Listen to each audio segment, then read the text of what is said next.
بسم الله الرحمن الرحيم ياسين والقرآن الحكيم إنك لمن المرسلين على صراط مستقيم تنزيل العزيز الرحيم لتنذر قوما ما أنذر آباؤهم فهم غافلون لقد حق القول على أكثرهم فهم لا يؤمنون إنا جعلنا في أعناقهم أغلالا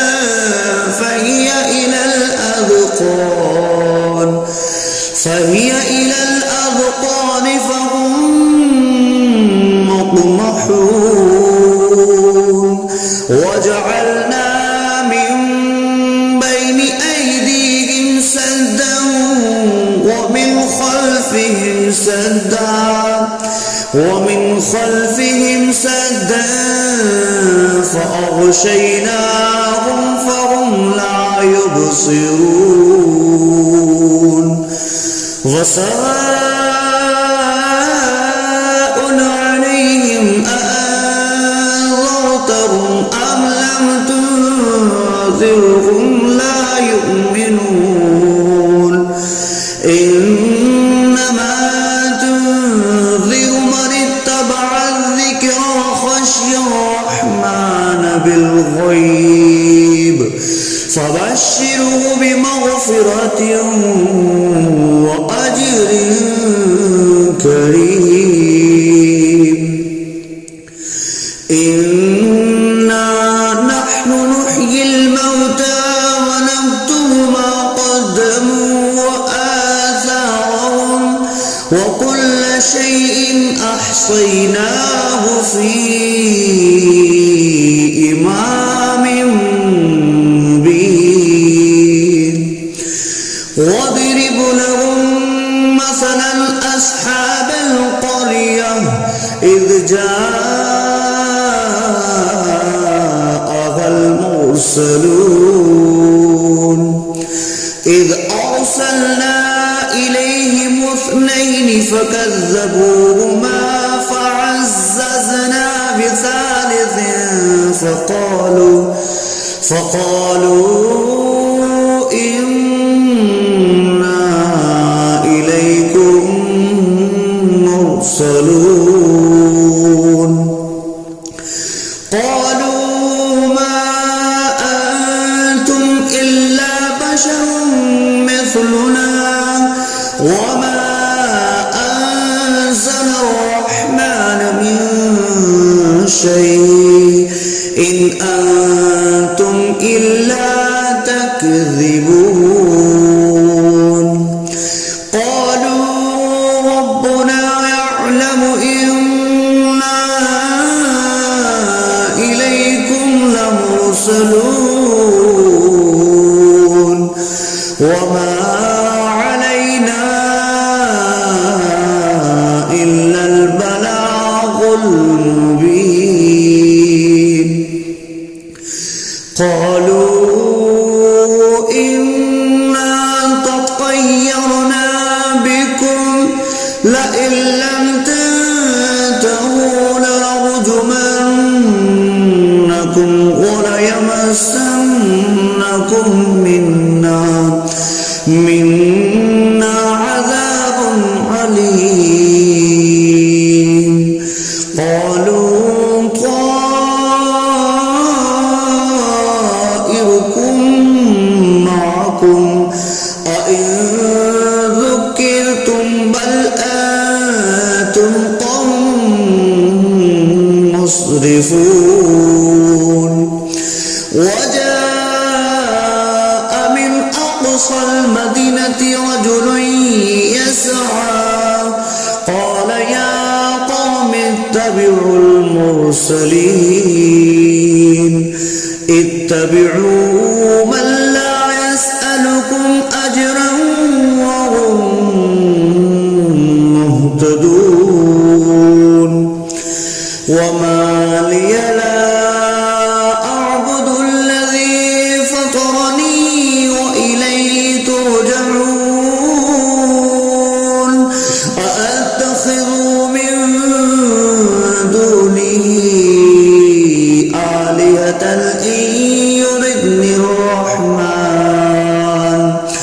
إن يردني الرحمن بضر لا تغن عني شفاعتهم شيئا ولا ينقذون إني إذا لفي ضلال مبين إني آمنت بربكم فاسمعون قيل ادخل الجنة قال يا ليت قومي يعلمون بما غفر لي ربي وجعلني من المكرمين وما أنزلنا على قومه من بعده من جند من السماء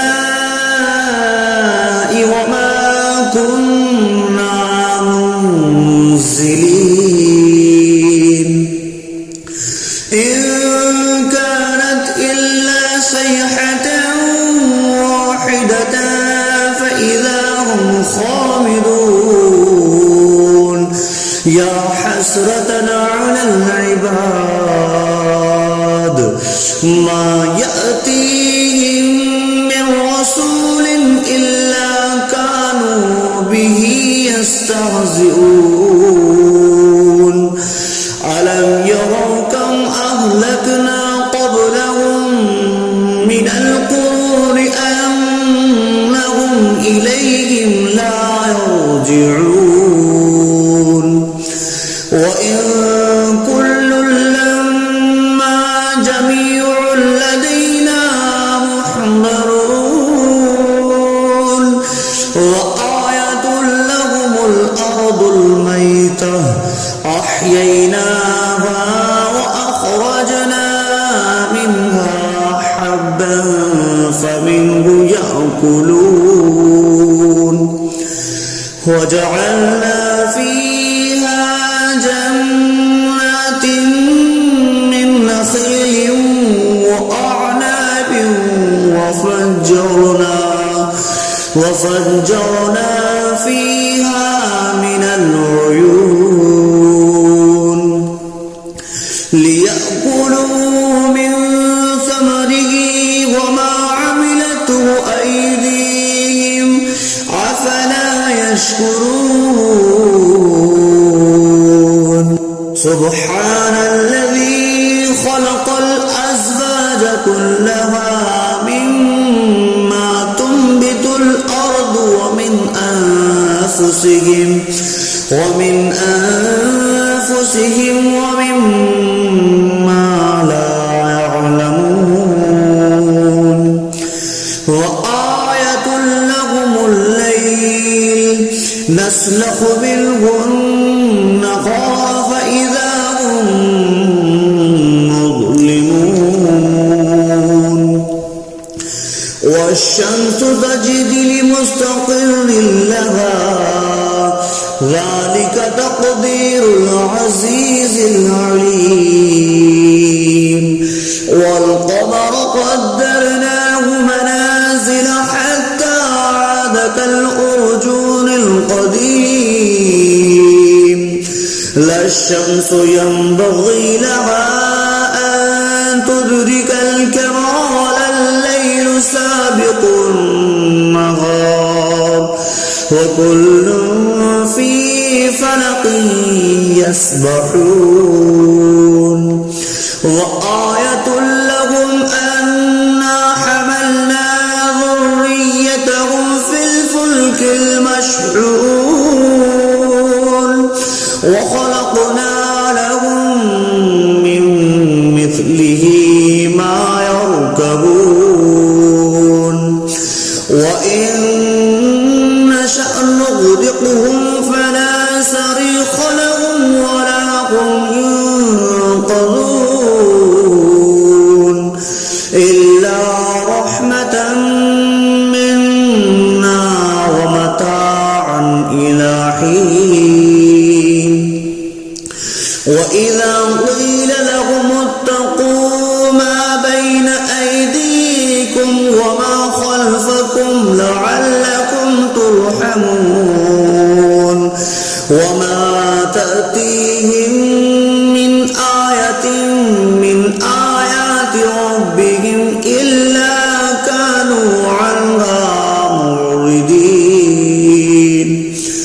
وإذا قيل لهم أنفقوا مما رزقكم الله قال الذين كفروا للذين آمنوا أنطعم من لو يشاء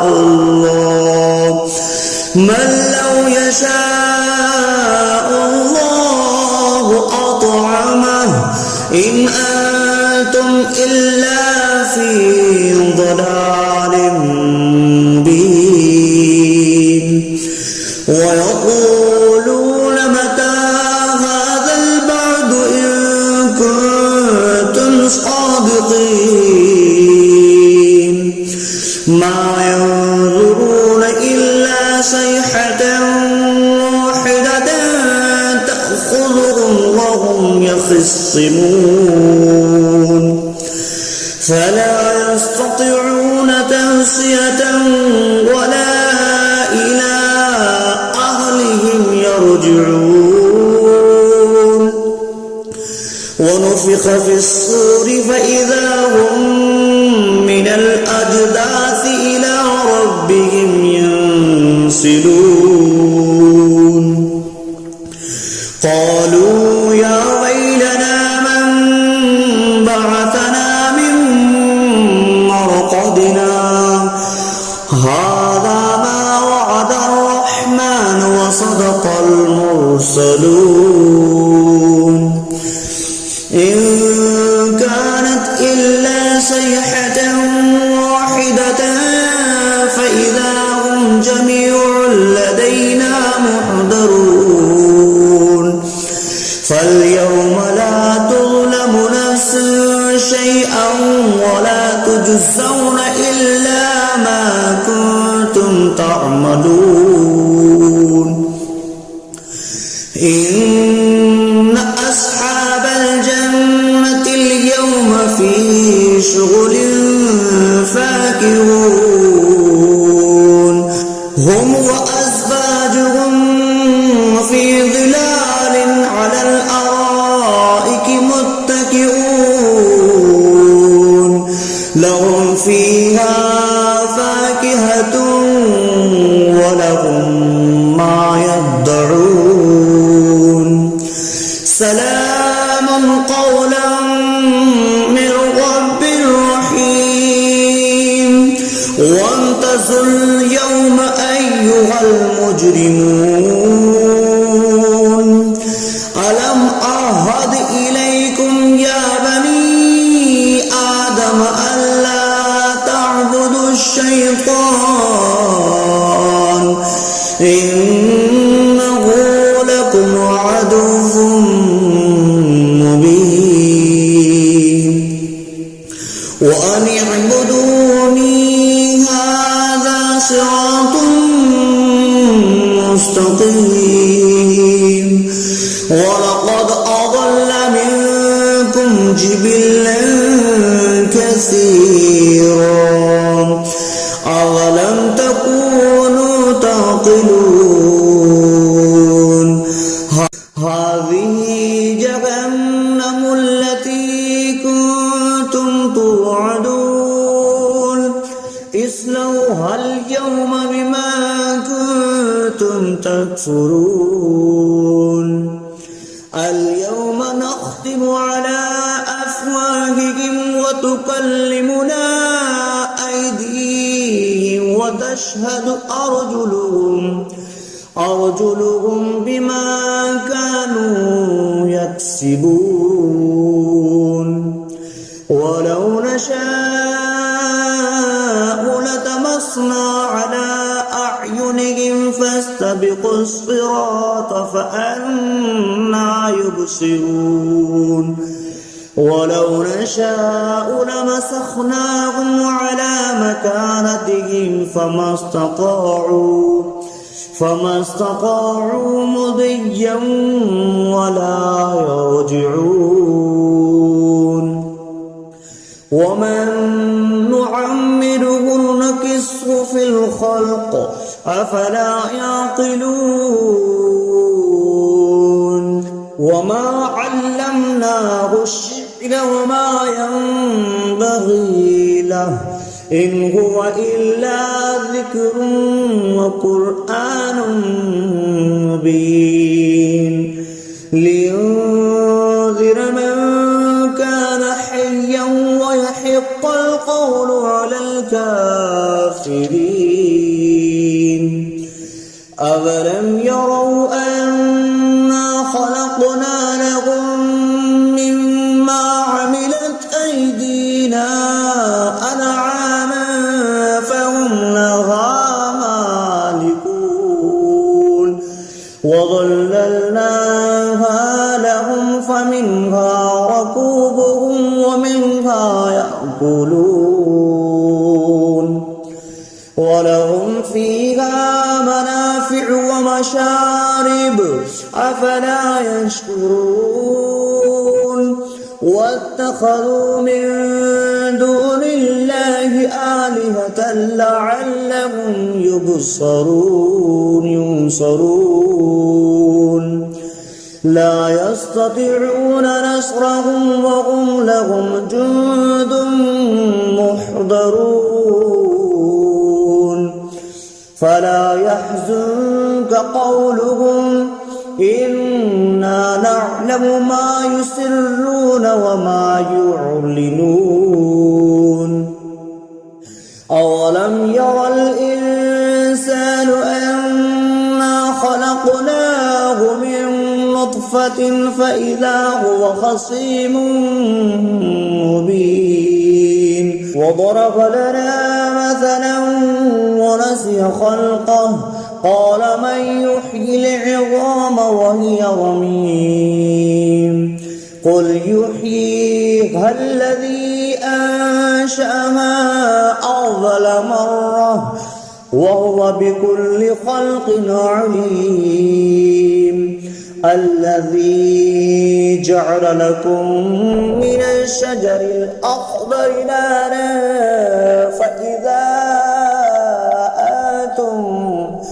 فإذا أنتم منه توقدون أوليس الذي خلق السماوات والأرض بقادر على أن يخلق مثلهم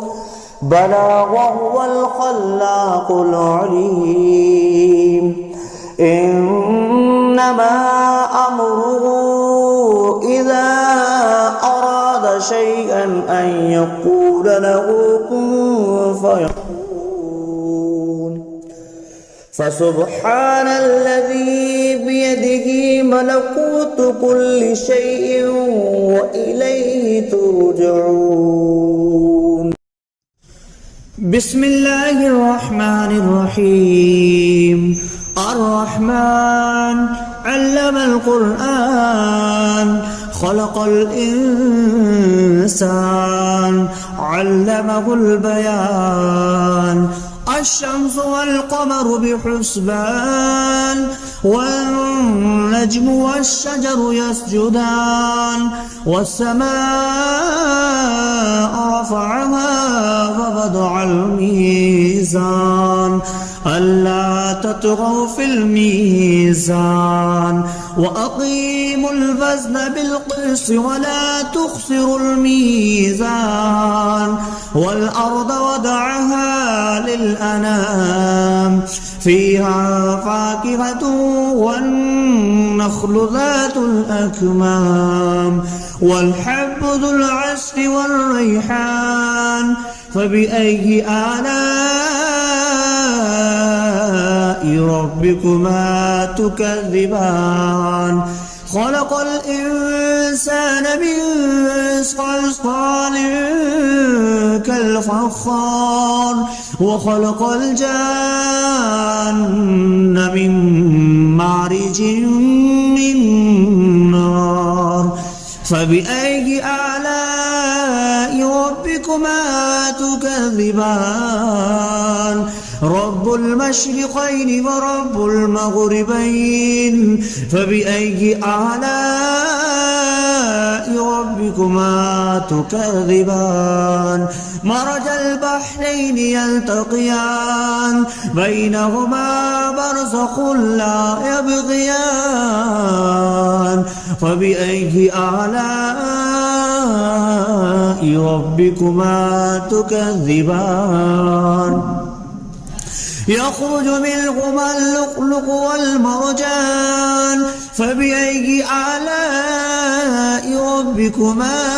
تكذبان وله الجوار المنشآت في البحر كالأعلام فبأي آلاء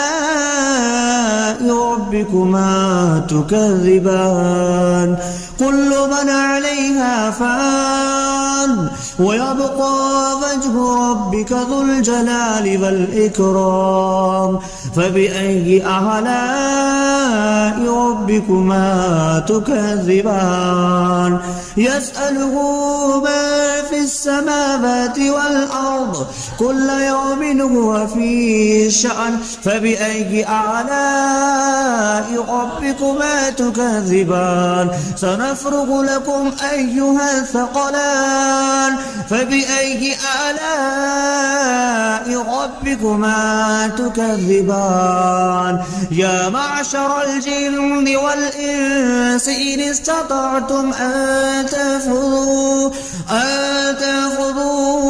من أقطار السماوات والأرض فانفذوا لا تنفذون إلا بسلطان فبأي آلاء ربكما تكذبان يرسل عليكما شواظ من نار ونحاس فلا تنتصران فبأي آلاء ربكما تكذبان فإذا انشقت السماء فكانت وردة كالدهان فبأي آلاء ربكما تكذبان فيومئذ لا يسأل عن ذنبه إنس ولا جان فبأي آلاء ربكما تكذبان يعرف المجرمون بسيماهم فيؤخذ بالنواسي والأقدام فبأي آلاء ربكما تكذبان هذه جهنم التي يكذب بها المجرمون يطوفون بينها وبين حميم آن فبأي آلاء ربكما تكذبان ولمن خاف مقام ربه جنتان فبأي آلاء ربكما تكذبان ذواتا أفنان فبأي آلاء ربكما تكذبان فيهما عينان تجريان فبأي آلاء ربكما تكذبان فيهما من كل فاكهة زوجان فبأي آلاء ربكما تكذبان متكئين على فرش بطائنها من استبرق وجنى الجنتين دان فبأي آلاء ربكما تكذبان فيهن قاصرات الطرف لم يطمثهن إنس قبلهم ولا جان فبأي آلاء ربكما تكذبان كأنهن الياقوت والمرجان فبأي آلاء ربكما تكذبان هل جزاء الإحسان إلا الإحسان فبأي آلاء ربكما تكذبان ومن دونهما جنتان فبأي آلاء ربكما تكذبان مدهامتان فبأي آلاء ربكما تكذبان فيهما عينان نضختان فبأي آلاء ربكما تكذبان فيهما فاكهة ونخل والرمان فبأي آلاء ربكما تكذبان فيهن خيرات حسان فبأي آلاء ربكما تكذبان حور مقصورات في الخيام فبأي آلاء ربكما تكذبان لم يطمثهن إنس قبلهم ولا جان فبأي آلاء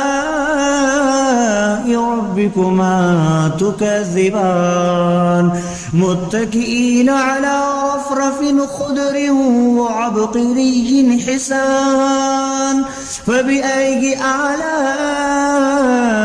ربكما تكذبان